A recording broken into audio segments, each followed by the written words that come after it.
बेचारा यह जीव पानी में तड़प कर मर जाएगा। मुझे इसे बचाना ही होगा। यह क्या पागलपन है चिंतन? यह बिच्छू तुझे काट रहा है, फिर भी तू उसे बचाने के चक्कर में पड़ा है। अरे पर इसे पता भी है या नहीं कि तू इसे मरने से बचाकर जीवन दान देना चाहता है? यही तो मैं सोच रहा हूँ कि हमारी जिनवानी माता न जाने हमें कितने भरोसे समझा रही है, और हमें पता भी है या नहीं कि जिनवानी माता हमारी भलाई के लिए हमें चिर निद्रा से बचा रही है, और हम है कि अपने धर्म से बाहर ही रहते हैं, सच्चा धर्म स्वीकृति नहीं करते हैं। धर्म? कैसा धर्म? कैसा सच्चा धर्म? सुनो सहज, यह बिच्छू एक तिर्यंच प्राणी होकर भी अपना धर्म नहीं छोड़ता है, अपने काटने वाले स्वभाव को नहीं छोड़ रहा है। तो हम भी अपना दया धर्म क्यों छोड़े, अपने स्वभाव को क्यों भूले? दया धर्म? क्या दया करने से धर्म होता है?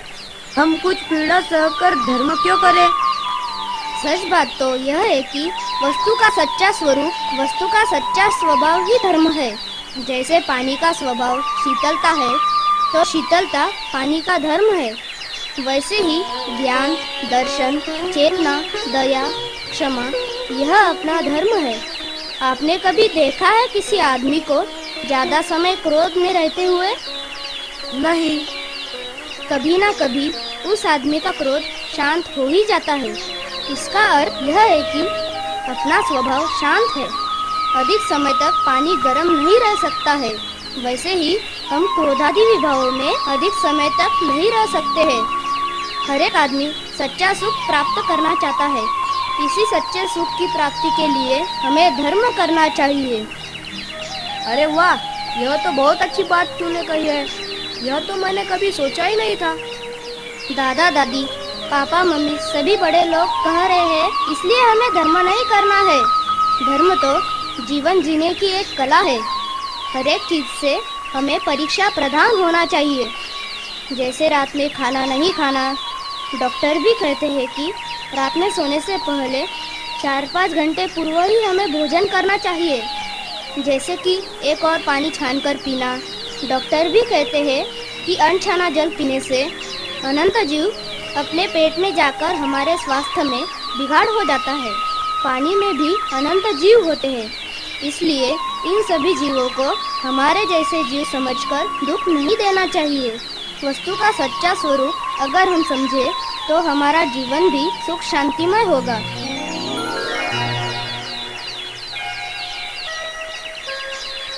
हम भी अभी से जीवन जीने की कला सीखेंगे। वस्तु के सच्चे स्वरूप को समझेंगे तो ही सच्चा धर्म समझ पाएंगे। ठीक कहा है प्रशम ने। हम सभी को वस्तु का स्वरूप समझकर जीवन जीने की कला समझना चाहिए।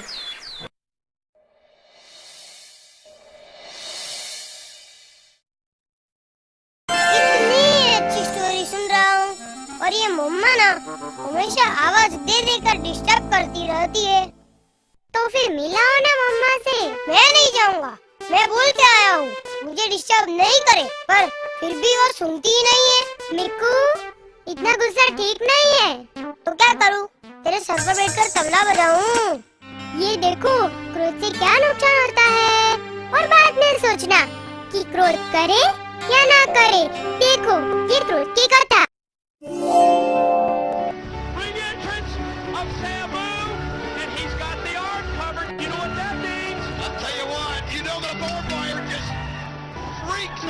चिद्रूप,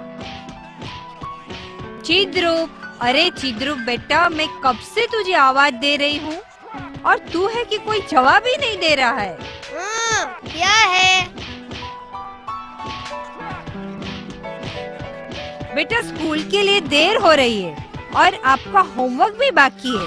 मम्मी, मुझे आज स्कूल नहीं जाना है। अब बस भी करो। लो, आपके दोस्त भी आ गए। जय जिनेंद्र चिद्रूप, चलो स्कूल नहीं चलना है क्या? अरे स्वरूप, आपने आपका होमवर्क किया या नहीं? हाँ आंटी जी, सुबह ही जेनी बच्चे के गाने सुनते सुनते होमवर्क कंप्लीट कर दिया। अच्छा, ये तो बहुत अच्छी बात है। अरे चिद्रूप, 2 हफ्तों से आप पाठशाला क्यों नहीं आ रहे हो? क्या करे बेटा, पाठशाला के टाइम पर ही उसके कराटे की क्लास चलती है, इसीलिए उसका पाठशाला आना ही नहीं होता। अरे चित्रू, चलो ना, देरी हो रही है। तू जाना यार, मुझे स्कूल नहीं आना है, जा। नहीं बेटा स्वरूप, जरा रुको, मैं अभी इसे तैयार करके स्कूल भेजती हूँ। चिद्रुप, चिद्रुप, सुना नहीं तुमने? चलो टीवी बंद करो। नहीं नहीं मम्मी, मैं आज स्कूल नहीं जाऊंगा। मम्मी, टीवी बंद मत करना। अरे ये क्या किया तुमने? देखो तो आंटी जी को कितनी चोट लगी। तो टीवी क्यों बंद कर दिया? मेरा नहीं सुनोगे तो मैं ऐसा ही करूँगा।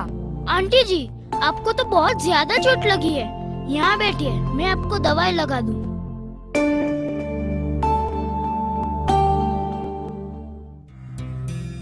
अरे ये तो बहुत ज्यादा चोट आई है। मम्मी ने टीवी बंद कर दिया तो मैं क्या करता? मुझे गुस्सा आया तो मैंने फेंक कर मार दिया। चिद्रुप, तुम्हें तुम्हारे किए पे थोड़ा सा भी पश्चाताप नहीं?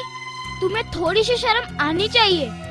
एक तो होमवर्क नहीं किया, ऊपर से WWF देख रहे हो, वो भी स्कूल टाइम पर। स्कूल आने का छोड़कर माँ को ही मार दिया और सॉरी बोलने के बजाय क्रोध कर रहे हो। कल पाठशाला के पंडित जी भी बता रहे थे कि क्रोध नहीं करना चाहिए और वह सारी बातें नहीं करनी चाहिए जिससे क्रोध को बढ़ावा मिले। हाँ बेटा, बिल्कुल ठीक कहा है पंडित जी ने। देखो तो चिद्रुप, तुम WWF का प्रोग्राम देख रहे थे जिससे तुम्हारे क्रोध को बढ़ावा मिल गया। हमें टीवी पर ऐसे प्रोग्राम देखने चाहिए जिससे हमारा मन शांत और संस्कारी हो। हाँ, एक बात और, क्रोध से हमें क्या फायदा मिला है? और तो और अपना ही नुकसान होता है। एक तो माँ को चोट लग गई, ऊपर से दवा पानी का खर्चा हुआ, वो अलग। और जो माँ को होने वाली तकलीफ है उसका क्या? फ्लावर पॉट भी टूट गया। अगर टीवी फूट जाता तो कितना नुकसान होता। क्रोध से अपने शरीर के अंदर की पेशियां भी जल जाती है। इसीलिए जो चिड़चिड़ा आदमी है उसकी सेहत भी ठीक नहीं होती। क्रोध से हमें चतुर्गति भ्रमण होता है। ऐसा इतना बड़ा अपना नुकसान होता है, फिर क्या हमें ऐसा क्रोध करना चाहिए चिद्रुप? सॉरी मम्मी, मेरी वजह से आपको बहुत चोटें लग गई। अभी आगे से ऐसी गलती मुझसे कभी नहीं होगी। Very good boy. और हाँ चिद्रुप की माँ, आपको भी सलाह देना चाहती हूँ। अपने बच्चे को ऐसे क्लासेस लगाओ कि जिससे वो कुछ सीखे, जिससे उन्हें कुछ संस्कार मिले, जिससे आगे चल के उनका जीवन सुसंस्कारित हो। ना कि कराटे जैसे क्लास लगाओ जिससे क्रोध को बढ़ावा मिले। हाँ जी, बिल्कुल ठीक कहा आपने। मैं भी चिद्रुप को ऐसे ही संस्कार दूंगी, उसे पाठशाला भेजा करूंगी जिससे हमारा जीवन सुसंस्कारमय हो। आपने मेरी सही समय पर आंखें खोल दी।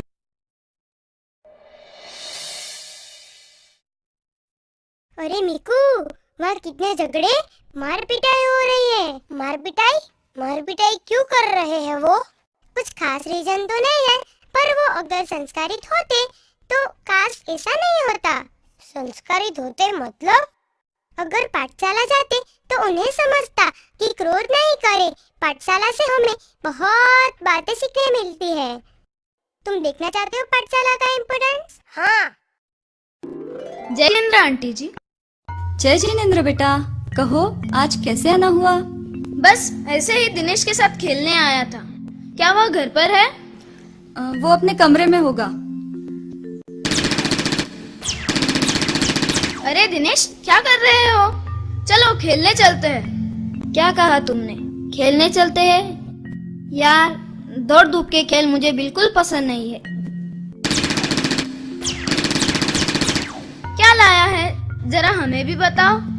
अरे यार, जरा धीरे बोल, नहीं तो मॉम सुन लेगी। क्यों, ऐसी क्या बात है? अरे मैंने मॉम से झूठ बोला है कि ये गेम मुझे तुमने दिया है। दिनेश, ये तुमने बिल्कुल ठीक नहीं किया। मेरा नाम बोलकर तुमने झूठ क्यों कहा? और तुम ये जो गेम खेल रहे हो, जो मारपीट वाला गेम है, और इसे खेलने से हिंसा का पाप लगता है। अरे यार, ये लेक्चर देकर तू मेरा अच्छा मूड खराब कर रहा है। मैं इस पाप वाप पर विश्वास नहीं करता। अरे दिनेश, पर ये तो बता, ये गेम तेरे पास कहाँ से आ गया? अरे यार, परसों मामा आए थे, उन्हीं के जेब से उड़ा लिए पैसे। और बाप रे दिनेश! अरे ये तो मेरे बाएं हाथ का खेल है, उसी से तो मैंने 1000 रुपए का SPD पावर रेंजर लाया है। दिनेश, तुम्हारा यह काम बिल्कुल ठीक नहीं है। तुमने एक साथ तीन पाप किए हैं। पहले चोरी की, चोरी छिपाने के लिए झूठ बोल रहे हो, और ऊपर से गेम खेलकर हिंसा का पाप भी कर रहे हो। और तुम्हें पाप का जरा सा भी डर नहीं लग रहा है? हमारे पाठशाला के पंडित जी कहते हैं, जो पाप करने वाले लोगों के साथ रहते हैं, उनकी सहायता करते हैं, उन्हें भी अनुमोदना का पाप लगता है। इसलिए आज से तुम्हारी मेरी दोस्ती खत्म। अरे मैं ये क्या सुन रही हूँ? इसने मेरे भाई के जेब से पैसे चुराए, वीडियो गेम लाया और इतनी सफाई से झूठ भी बोल रहा है। ये सब मेरी ही गलती है। अगर मैं इसे सम्यक के जैसे संस्कार देती, पाठशाला भेजती, तो शायद यह दिन मुझे नहीं देखना पड़ता। लेकिन आज मैं यह निश्चय करती हूँ कि मैं अपने बच्चों को जरूर पाठशाला भेजूंगी और अच्छे संस्कार दूंगी, ताकि मुझे दोबारा यह दिन नहीं देखना पड़े। आओ बच्चों, चले पाठशाला।